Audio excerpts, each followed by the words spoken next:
We had scheduled this for 5:30. So see that we are still don't have a quorum. We're missing some council members. We're just going to go ahead and proceed with the meeting as a workshop.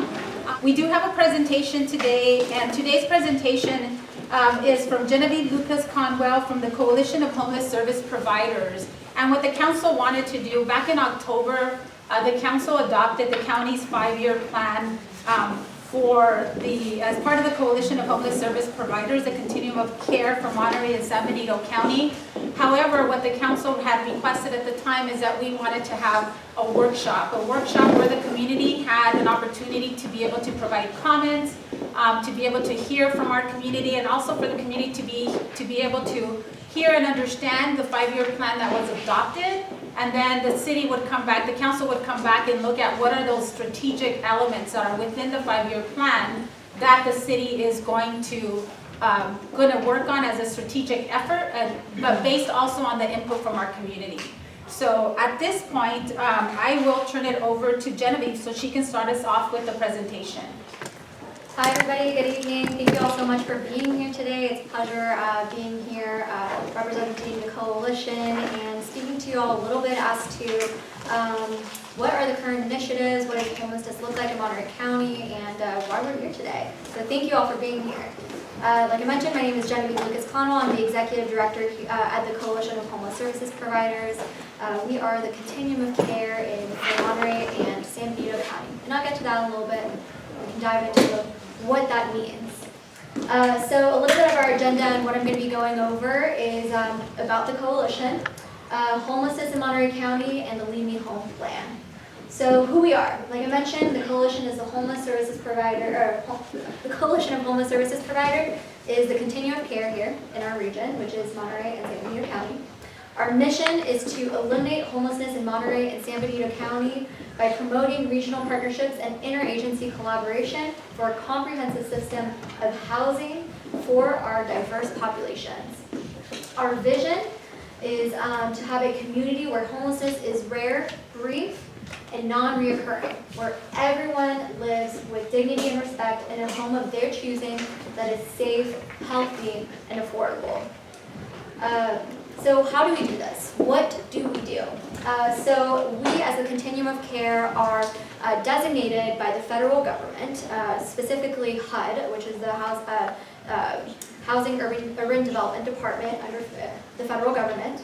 And we have a certain responsibility as the Continuum of Care to, we have certain responsibilities that they assign to us. So those responsibilities include coordinating federal and state funding opportunities, managing a homeless management information system, also known as HMIS, so having a data system within all of our counties, coordinated entry assessment and referral system, so that is CARS, which is how do we prioritize folks into housing, and how do we assess folks based on vulnerability. That's our coordinated entry system, CARS locally.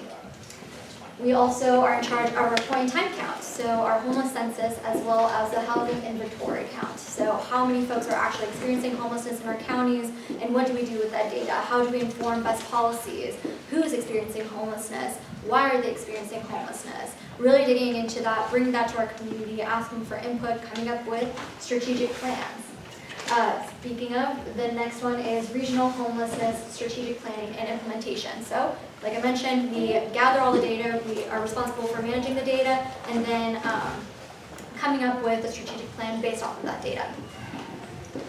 Then, as well as housing homeless services policies. So how do we create best policies within our region? Think as to our emergency shelter standards. We have emergency shelter standards as to what do we need to efficiently run an emergency shelter system within our county, but also giving flexibility to program providers to be able to implement those systems within their own programs. So what does homelessness look like in Monterey County? We're here today to talk a little bit about not only City of Soledad, but what does it look like within our entire county? So what we learned from the data, and this was in 2022, this is the point-in-time count that I mentioned a little bit ago of what our responsibilities are here. The point-in-time count is conducted every other year by HUD. There was a little bit of a lapse there in 2019. because we had the pandemic, right? So everything was put on pause, including this. So we continued in 2022, and it was a 2-day count. We had multiple volunteers go throughout the region to count and hand out surveys as to how folks are experiencing homelessness within our county. So what we have noticed are some of the data points that I put up here. So in total, within our county, we've noticed that there was about 2,047 individuals experiencing homelessness in 2022. So that is actually a decrease from 2019 and from 2017. So we're on a decline, that's good. What we've noticed from 2022, unsheltered, you'll see that data point here, do teacher style. 2022 sheltered and unsheltered population is that we noticed that our homeless population, that 34% of those, that population was in a shelter, was sheltered in some sort of situation, right? Whether it be an emergency shelter of some sort, or they were couch surfing, right? And then 66% was unsheltered. We also noticed that the primary conditions that led to homelessness was that 50% of the unhoused population was for financial issues, right? That includes job loss, evictions. We also noticed, 34% was alcohol or drug use, 29% incarceration, 23% mental health issues, 22% legal issues. Things that we generally wouldn't think about when folks lose their housing. So what do we see when we see that data is that what we know about our house population. We are all different. We all have different reasons as to why things happen to us, and we want to make sure that nobody is just put in a box just because they don't have shelter, right? So that's one of the reasons why we know and see that that data tells a different story than what our stigma might bring to us as to what homelessness is. So also something that we have noticed within our prime time count in 2022 was the residency at the time of homelessness. So there is a stigma that is out there that sometimes folks that are part of our county that are experiencing homelessness in our county are actually not from our county. Well, from the data, we see that actually 83% of folks that are experiencing homelessness in Monterey County are from Monterey County. And we actually even have data to show the length of time that they were in Monterey County before they fell into homelessness. So we see 64% were residents of Monterey County for 10 years or more. So we're seeing here that these are our residents, right? These are citizens of our county, and how do we create systems to support our residents, right? Whether they have housing or not. Accommodations that we saw, where are folks staying out at night? We saw 47% that were outdoors, 28% in tents, 17% in cars, 5% in abandoned buildings, and 3% in RVs.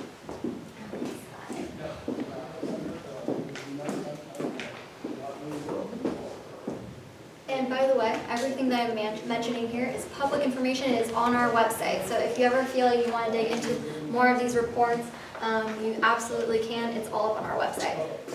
So one of our reasons of being, right, is to create a regional strategic plan. And that plan is here with us today. The Lead Me Home plan is a 5-year plan to reduce homelessness in San Benito County. The goal of this plan is to reduce it. We implemented it in 2021, and it was to reduce it by 50% by the year 2026. So how the plan was developed. We are all about collaboration at the Coalition and our Continuum of Care. We not only are about collaboration, but we want to make sure that the community is involved in creating a plan for the community. So how did we do that? We engaged with a consultant called Focus Strategies, who's an expert in building these plans. And then we collaborated with Monterey Department of Social Services, Monterey Health Department, the County of San Benito Health and Human Services, the City of Salinas, key stakeholders where homelessness is really prevalent in their populations. Then we sought feedback from community stakeholders, including folks that have lived experience in homelessness. So there's a couple different things. Not only did we come up with the plan, but there was a couple of different things that informed the plan. So there was a preliminary systems assessment, a program and system performance analysis, predictive modeling, a housing market gap analysis, stakeholder and community input sessions, community surveys, and plan development sessions. This all informed our 5-year plan. This took about a year to create this plan because of the intentionality as to how do we want to reduce homelessness homelessness within our counties. So there are a couple of guiding principles that really led the process. We wanted to we wanted to be embedded with dignity and respect, to be informed by people with lived experience of homelessness. We wanted to be housing focused, data driven towards results, coordinated, equitable, and social justice oriented. Now, there's a couple of strategies that we have incorporated in this plan, and you'll see not only do we implement these strategies here in this room as to how do we want to execute this plan, but also within our own yearly action plans. So we have yearly action plans that we implement with the coalition as to what our goals as to how do we want to achieve and reduce homelessness by 50%. It's a big goal, so how do we do it? So we divide it into 3 parts. We wanted to increase participation in homeless solutions by leaders and key stakeholders across the region. One of the ways that we achieved this goal this year too was actually including having the City of Soledad adopt the plan and adopt the Leave Me Home plan, which that's a huge deal. The number 2 strategic goal is to improve performance of the homelessness response system in providing pathways to housing. So the coalition is a system, right? So how do we improve our system, our homeless response system, right? That includes looking at our coordinated entry system and looking as to how do we assess vulnerability within our county, asking the why as to why we're doing things, and then assessing how do we evolve it into the current needs of our community and how does it match up and honor our Leave Me Home plan. Then 3, to expand service-oriented responses to unsheltered homelessness, right? Increasing access on the ground. What basic needs are we not addressing that we need to address? So I'm going to dive a little bit deeper into these because it does relate to your sessions here. So I want to make sure that you all have the information that you have to at your disposal to engage with these different tables. So strategy area 1, increase participation by stakeholders, by leaders and key stakeholders across the regions. So what do we mean by that? So there's part of it, these are a couple of examples as to what we've already done and what we're hoping to achieve. One is Leave Me Home Summit on Homelessness. We hosted in July of last year a Leave Me Home Summit. So that was where we unveiled our point in time count. That's where we also introduced our year 2 action plan, our year 1 progress report, and really bringing the tapestry that includes all of our residents and who is supporting our unhoused residents to the table all at one time. That included around 500 folks that attended that summit. To develop and coordinate investment plan in partnership with Monterey County, supporting and reestablishing a housing pipeline committee, doing a fair market analysis, youth action board, right, including our youth voices that are experiencing homelessness into solutions that support our systems, including within our own COC governance board who approves and oversees our responsibilities as a continuum of care, including in 2 positions for folks that have lived experience, including our Youth for Action board, and then having positions at our own coalition for folks that have lived experience and, like you mentioned, join our board.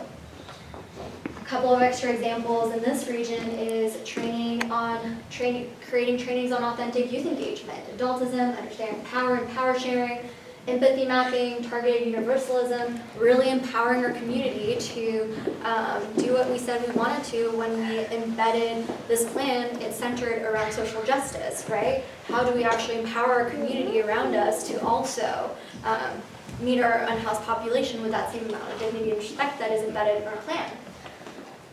Bringing in people with lived experience for the design and implementation of our 2022 point in time count, right? Everything that we do, we want to make sure that we're including those that we're hoping to serve within these designs, right? Including the point in time count.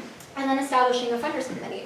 So bring everybody that's at the table as to who's giving the money to these programs and creating consensus and best practices as to how do we want to serve our people, right? How do we want to serve our programs? How do we want to empower our community?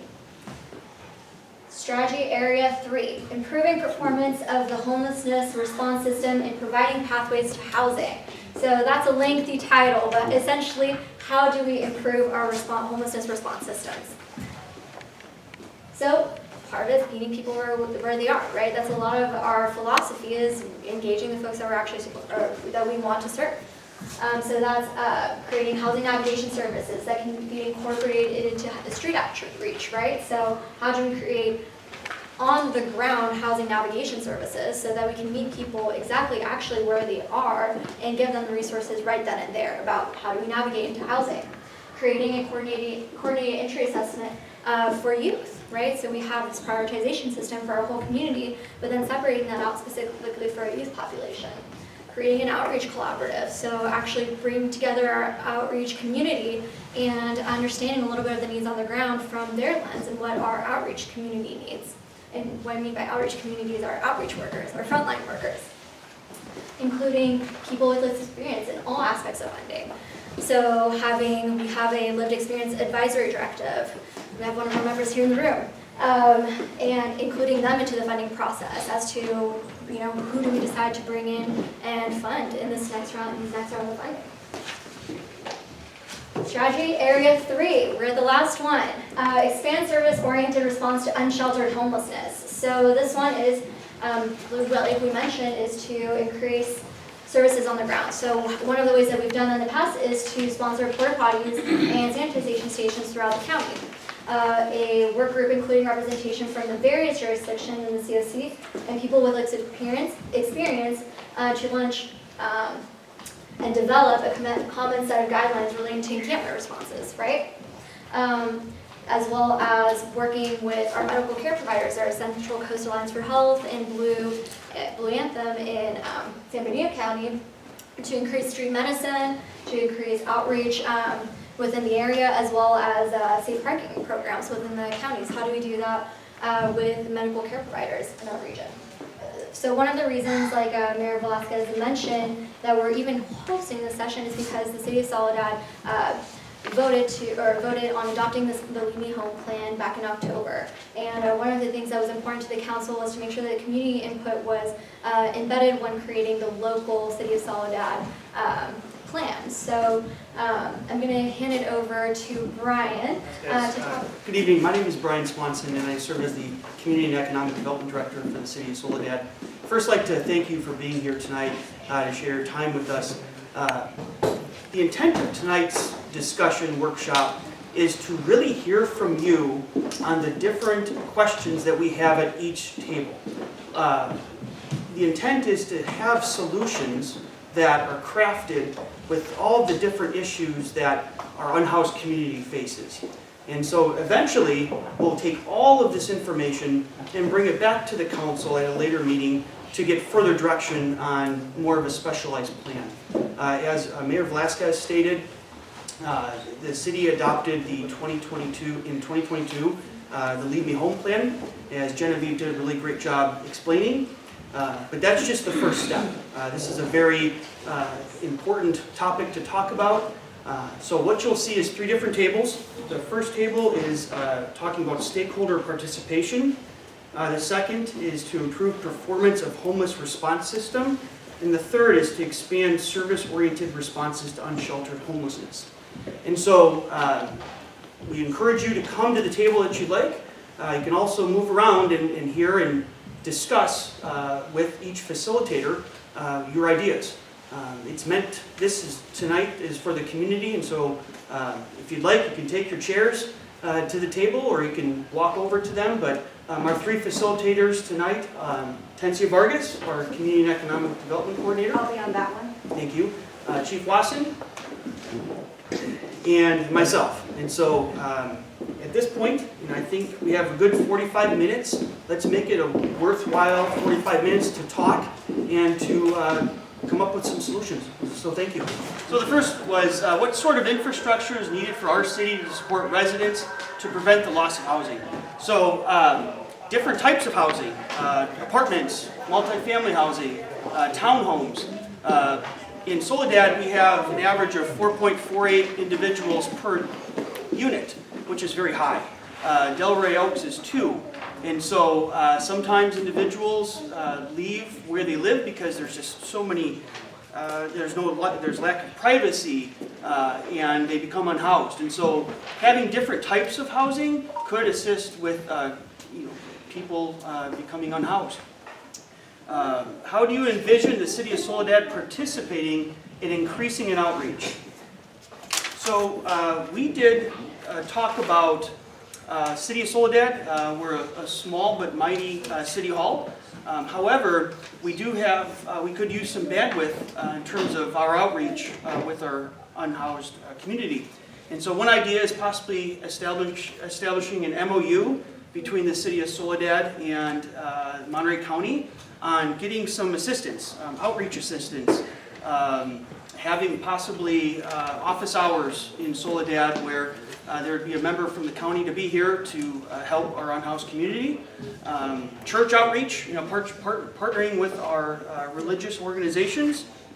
And what was the last one? Service to our parents, and so partnering with our school districts. Sometimes they have more of an insight as to what families are unhoused. Is there anything else I'm missing on that one? How do you see the City of Soledad expanding housing solutions? So example of rental assistance, housing case management and property owner outreach, education, building more permanent supportive housing. And so one comment was made about Roberts Lake, I believe, in Seaside. So correct me if I'm wrong on that, but essentially it was an opportunity to provide running water and electricity to a lot in Seaside to help some of the unhoused community just bathe and get some basic necessities. Yes, they were living in their vehicles, RVs, and so water was provided at the street for like $350. Just connect to the water main at the street on the sidewalk, put up some plywood, a tarp, and I mean, it was very located more like off of CSUMB, so it was out of the way. It was private or whatever. So, but it was a cheap way to provide basic necessities. Partnering with our vacant lots that are owned by private entities, seeing what possible temporary solutions they could provide. Land in California is precious. We're a big state, but a lot of it's used by agriculture, by other forms of land uses, and so if there's an infill lot in the City of Soledad that's just sitting there, waiting to be built on, possibly there's some temporary measures that we could use to help our unhoused community. And community financial literacy. And so indicating to our community that if you spend your dollars locally in Soledad, they triple. They could possibly provide more opportunities to have full-time staff, to fund full-time staff for unhoused outreach, stuff like that. So what do you think is the best way for the City of Soledad to support its residents in retaining housing and ensuring that folks do not return to homelessness? So denser housing, being able to provide 1-bedroom apartments, 2-bedroom, 3-bedroom condos, studios, having different forms of housing so people just do not have to buy a single-family home. So being able to effectively use our land in the right way for housing. And pretty much establishing in-person contacts with our community, our unhoused community, building trust with them, and knowing that we're there to help them. Can I chime in a little bit about the community leadership? Yes. It's also about, helping families make financial goals to live within their means. If they want to purchase a home, how can they? What are the steps they need to take? How do they budget that into the wages that they are currently living in? And so if we're talking about housing, we need, as a city, we also need to take in mind, the wages that are being paid for our residents. Is that matching our housing? Are those wages going to provide to help our residents, stay housed, stay in housing or retain housing? Thank you. Performance measures.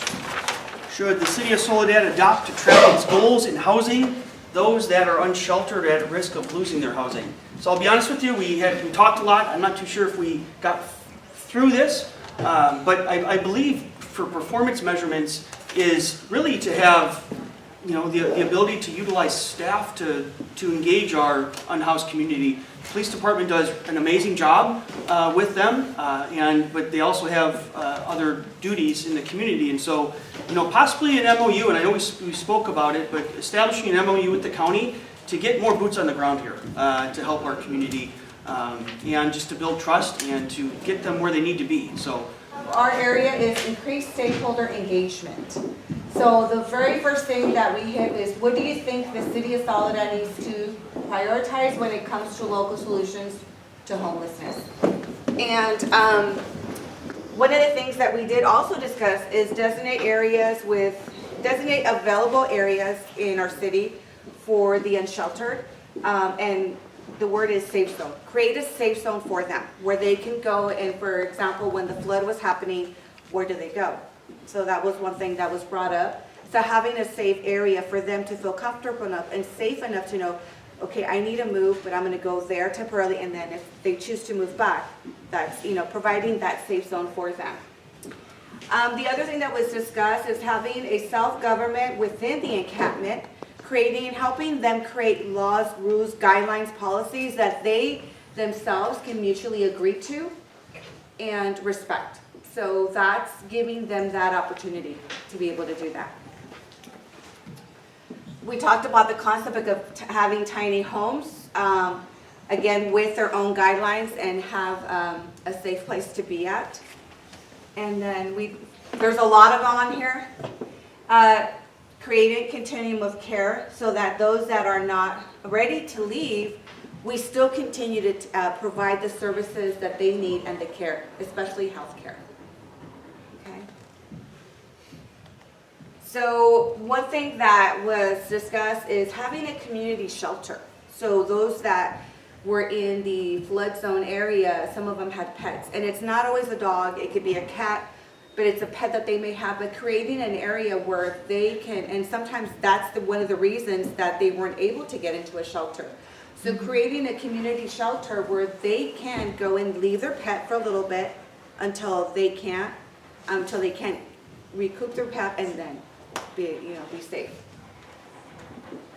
Creating a system that's transparent between their governing council, so for them to help, again, having the city help them create this governing council, so it's between the city and them, and having this transparency between both of them. Continue support and services, basically wraparound services. One thing is to house them, one thing is to then provide continuous food, shelter, health care, mental health care. There's so many other things. Providing a home for them is not only the solution. Do they need experience with working? Do they need assistance with mental health? So those wraparound services that they will need. And then they also talked about having their own community, maybe create a nonprofit organization that can, and then us as a city maybe help them do that, so that they can go and later on, if through the nonprofit, maybe they can purchase the land that's available. Something, and the example that came up is Rancho Cielo and what they do and what they have to offer. So that's that question. The next one, how can our own political system be a part of the regional discussion to end homelessness? They said that our council can be a voice for the unhoused. Representation on council, and the question was, well, what kind of representation? Having a committee from the unhoused population, having them have a committee that's interacting with our city council, with our city government. And then having policies in place that will ensure that it stays in the future. That, for example, one thing that the gentleman brought up was that, you can say that we don't know what the future is going to hold for any of us, but ensuring that we have policies in place that will still remain after we're gone, after our council changes, after our government staff changes. So having something in place that will remain, okay?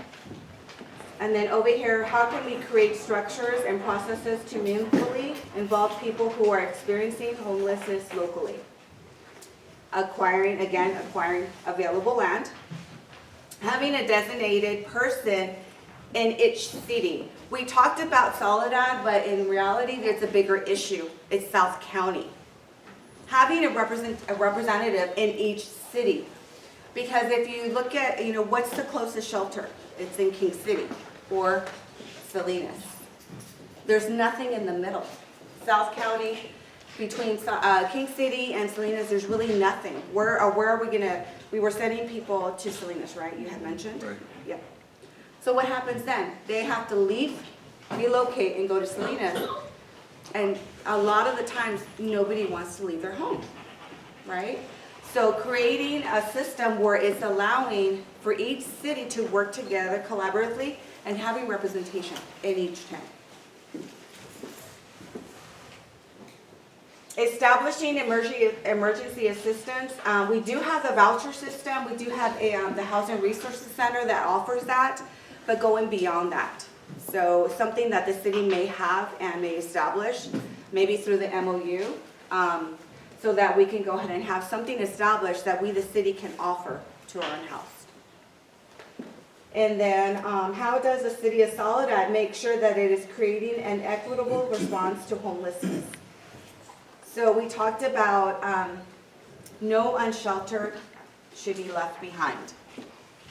Treating them with dignity, keeping in mind that they are humans at the end of the day. Giving every person an opportunity for services no matter the gender, sex, religion, etc. Basically, treating them with respect and dignity. That's all they ask. And the other thing is also ensuring, we talked about a phone app. One thing that everybody has is a phone. So why not create an app through collaboration through our county and our resources, where this app, if you are seeking assistance, you can go ahead and fill it out yourself, not depend on, maybe it's in the middle of the night, you need assistance, you don't know where to go. So it's creating a system that's available and attainable for the unhoused that will then refer them to someone, send a message to an agency, send a message through email.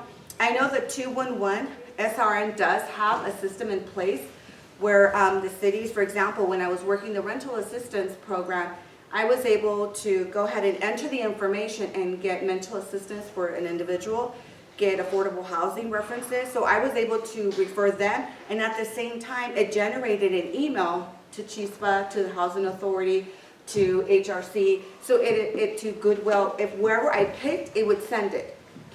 So not only that, but it would also send an email to the person that was submitting the application. So at that time, I have access to it, but we talked about, what about the community? Why not allow them to have also access to it? And then the last thing that we did not talk about, we ran out of time, is who is not in the room that needs to be in the room. And I think that we can all agree that the people that need to be in the room are those that are currently living in their situation of being unhoused. So, and we do have someone, Sally, and thank you, because you did voice some of these. Okay, and you guys took care of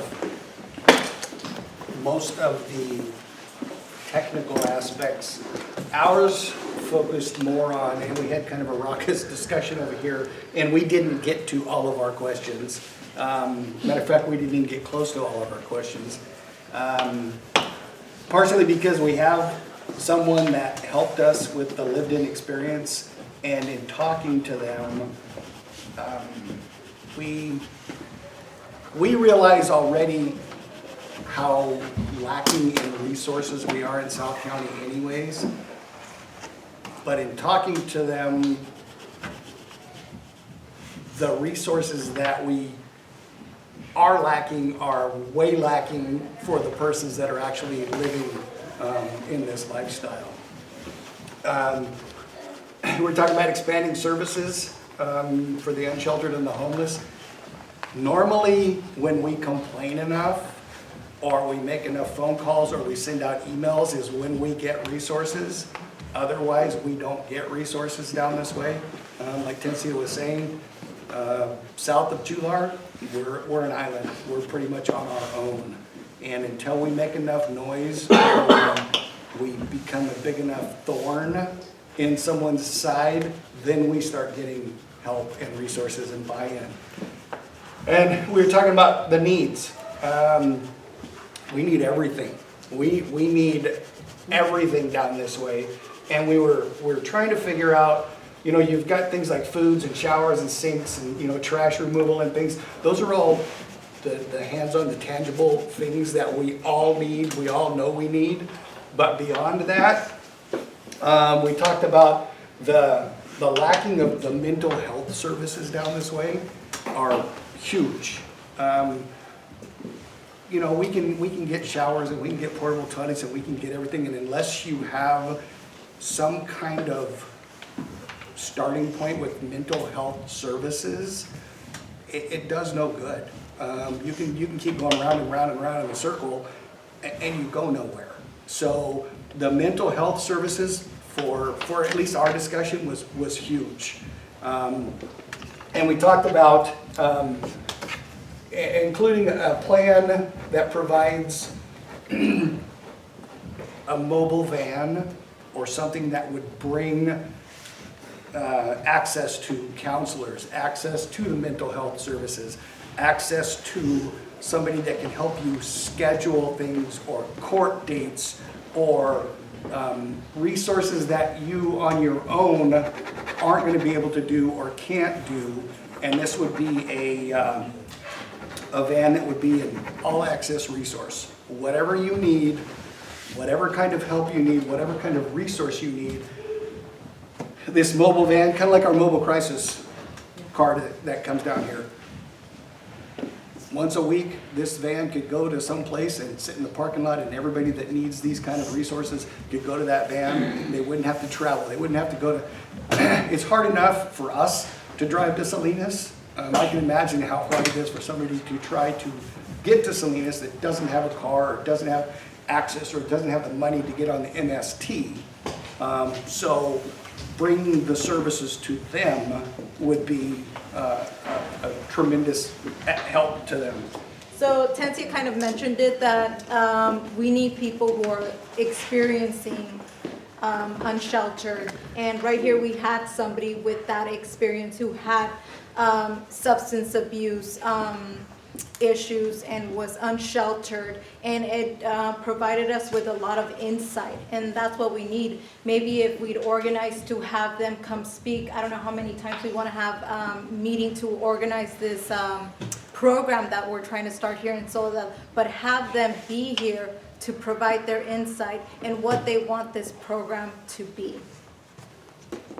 Because honestly, and we kind of talked about this, I don't know.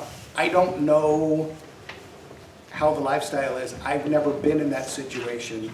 So I can't provide resources for you because I don't know what you need. Someone in that situation knows what they need, knows how to get the help they need.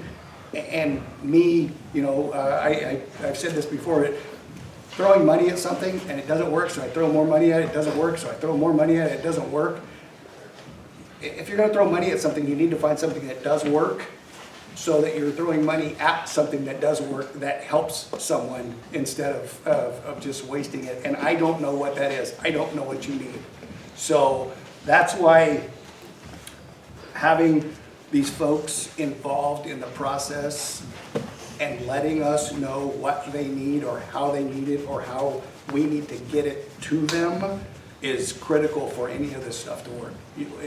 You know, I'm not an expert in, you know, I'm not gonna go work on the streets out there. I have no idea what the streets, so I'm gonna find somebody that knows what the, you know, how to work on the streets or plumbing or something like that. So if I've never been in a situation, I can't tell you what you need. So I need to hear from you what you need in order for this to work. Talked about wraparound services. Talked about services that there are lots of programs out there that kind of supply the same services, but they don't work well together, or they don't work together at all, or they will take you to a certain point and then that's it, they're done, and then you have nothing to continue on or carry on or move on to the next step or the next level. We need collaboration programs that work together, and even if it's not part of the same program, they will work together enough to where once you're done with my services and you need something else, I can give you to somebody else that continue the services, and it doesn't just stop because, you know, you fall off a cliff, you fall off a cliff. That's it, that's as far as you're going to go. So we need to figure out a way to get these programs to work together so you don't fall off the cliff. So you don't just stop, hit a wall, you're done, you're on your own. And one of the things that stuck out for me was we were told until you made a conscious decision to make a change, it didn't happen. So we need help from the community that wants to make a conscious change and, you know, put it in motion so that we can help make the change. Because until somebody wants to do something, it's not going to happen. My name is Isaiah, and some people know in the streets that I ended up losing everything. And a lot of the programs that I went through, they all worked together. They weren't giving me, here's a phone number after you complete your recovery. And then that program wouldn't help, you know. So and then my thought was, maybe I'm tired of this, I'm gonna go relapse, you know. With the Sun Street program, it's been there for a long time. They sent me off to a program to get your family reunite, you know. And it's a Pueblo Del Mar PDM. After that, if they see a consistency of you actually getting your recovery, they'll open the door to another one. And their program was connected to an avatar program with behavioral health, with your doctor, with housing. So any of the workers, even your social worker, want to see what you're doing, oh, he is going to put all that work together. So you can't play these games, you know, and those programs been there and they work, you know. I'm living proof. I sometimes feel like I want to relapse. Sometimes I'm tired. I don't want to do this no more. But if you keep making new programs, you're just throwing money, throwing more money, throwing more money. It's not going to work. You got to go back to the basics. What I've noticed, go with programs that've been there. They have some type of structure. They have staff members that know what it is about people that have mental problems, people that have addiction, people that have lost their home for whatever reason. They actually give me source to what I need. You know, whether it's see a therapist, a psychiatrist, you know, get myself checked out.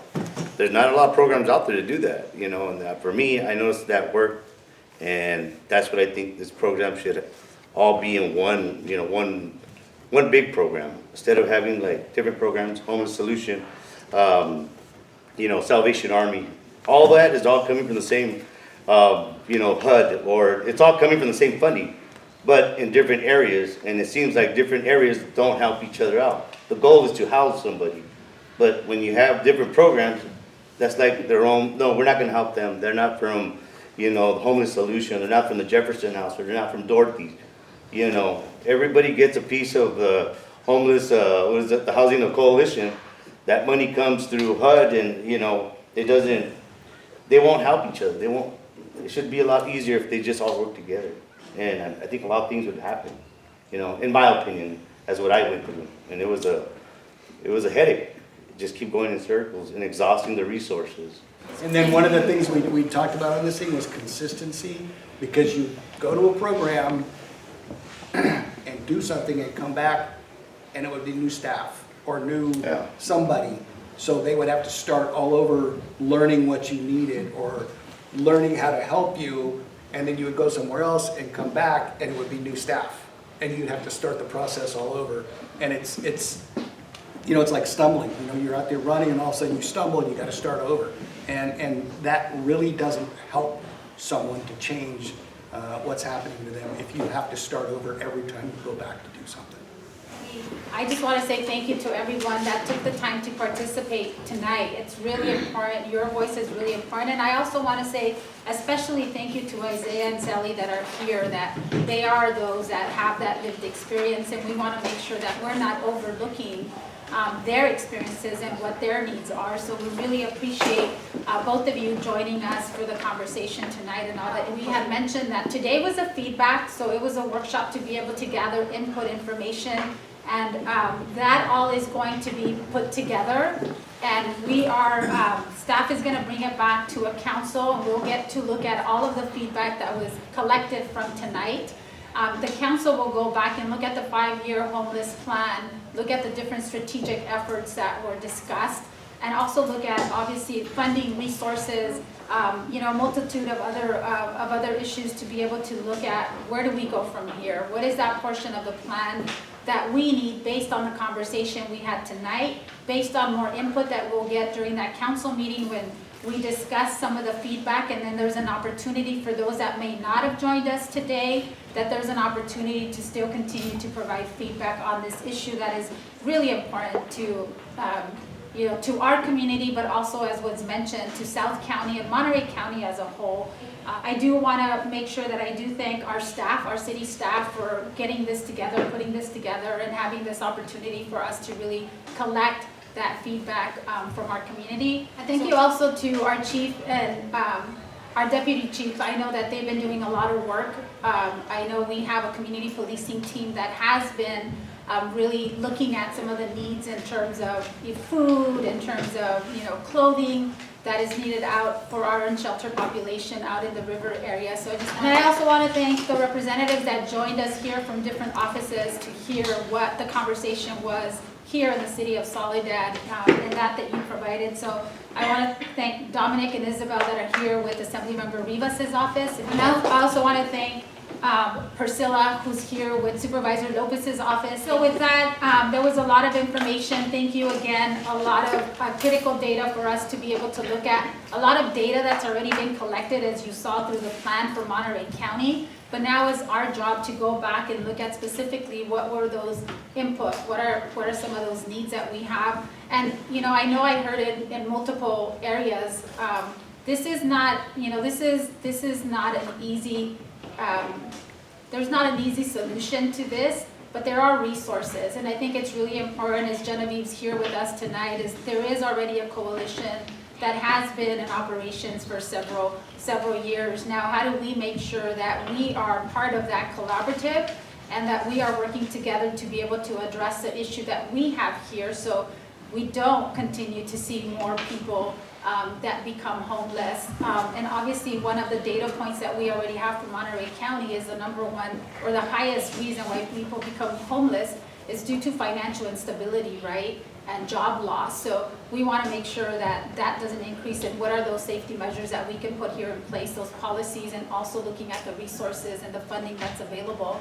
So we as a city and we as a region can be able to look at that and address that and put together a plan that works for our community as well as the South County region and Monterey County as a whole. So with that, I want to